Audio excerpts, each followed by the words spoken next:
les enfants de Dieu et les enfants du diable. La première épître de Jean, chapitre 3. Voyez quel amour le Père nous a témoigné pour que nous soyons appelés enfants de Dieu. Et nous le sommes. Si le monde ne nous connaît pas, c'est qu'il ne l'a pas connu. Bien-aimés, nous sommes maintenant enfants de Dieu. Et ce que nous serons n'a pas encore été manifesté.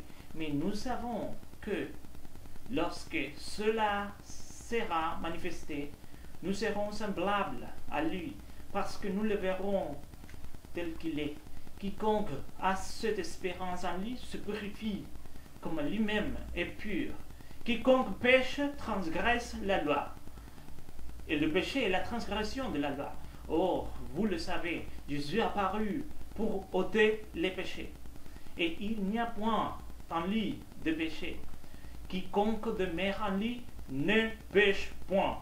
Quiconque pêche ne l'a pas vu et ne l'a pas connu. Petits enfants, que personne ne vous séduise.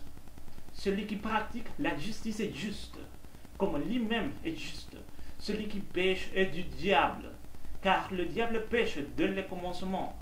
Dès le commencement, le Fils de Dieu apparut afin de détruire les œuvres du diable. Quiconque est né de Dieu ne pratique pas le péché, parce que la sémence de Dieu demeure en lui, et il ne peut pécher parce qu'il est né de Dieu. C'est par là que se font reconnaître les enfants de Dieu et les enfants du diable. Quiconque ne pratique pas la justice n'est pas de Dieu, non plus que celui qui n'aime pas son frère. Car ce qui vous a été annoncé et ce que vous avez entendu dès le commencement, ce que nous devons nous aimer les uns les autres, et ne pas ressembler à Caïn, qui était du malin et qui tua son frère. Et pourquoi le tua-t-il? Parce que ses œuvres étaient mauvaises et que celles de son frère étaient justes.